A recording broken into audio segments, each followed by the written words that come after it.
Fantasy Glimmers।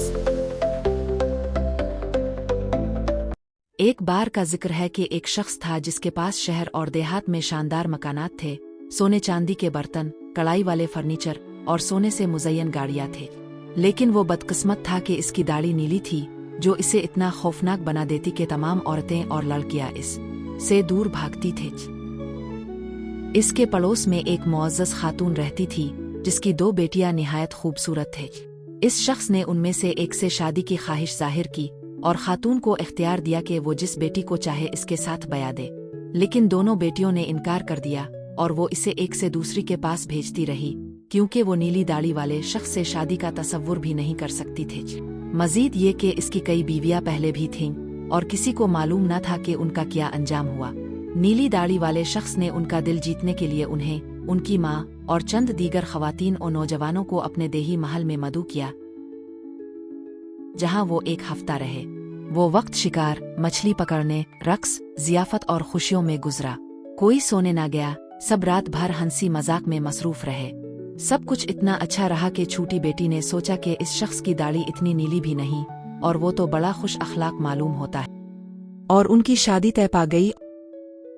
एक माह बाद नीली दाढ़ी वाले शख्स ने अपनी बीवी से कहा कि इसे 6 हफ्तों के लिए एक अहम काम के सिलसिले में सफर पर जाना है। इसने बीवी को खुश रहने, दोस्तों को बुलाने, सैर व तफरी करने और दिल खोल कर खुशियां मनाने की इजाजत दी। इसने कहा, ये लो मेरे 2 बड़े अलमारियों की चाबियां, जिनमें बेहतरीन फर्नीचर है, और ये है मेरे तमाम कमरों की मास्टर चाबी। लेकिन ये छोटी सी चाबी इस कमरे की है जो बड़े हाल के आखिर में है। तुम सब कमरों को खोल सकती हो, लेकिन इस छोटे कमरे को हरगिज नहीं, और अगर तुमने इसे खोला तो मेरे गुस्से और इंतकाम के लिए तैयार रहना। बीवी ने वदा किया कि वो इसकी हिदायत की मुकम्मल पाबंदी करेगी।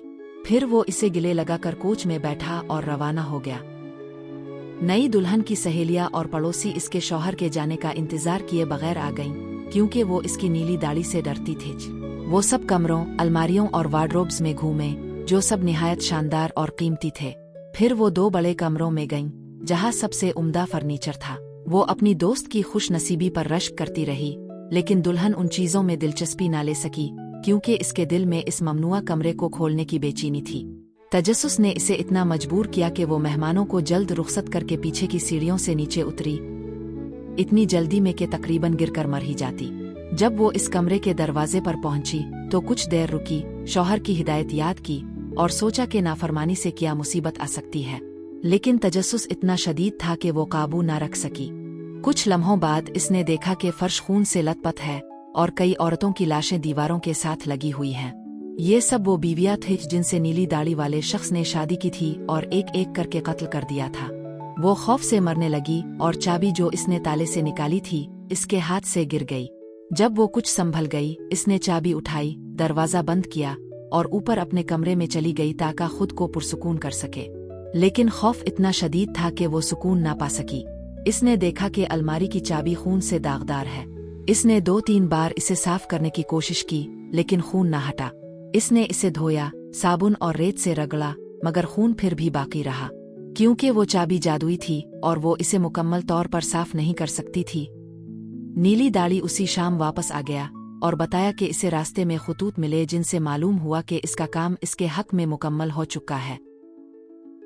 अगली सुबह इसने चाबियां मांगे, जो बीवी ने कांपते हाथों से इसे दे दे। इसने फौरन अंदाजा लगा लिया कि कुछ ना कुछ जरूर हुआ है। क्या? इसने कहा, मेरी अलमारी की चाबी बाकी चाबियों में नहीं। बीवी ने कहा, शायद वो ऊपर मेज पर रह गई हो। नीली दाढ़ी ने कहा, फौरन इसे ले आओ। वो मजबूर हो गई कि इसे चाबी दे। नीली दाढ़ी ने इसे गौर से देखा और कहा, इस चाबी पर खून क्यों है?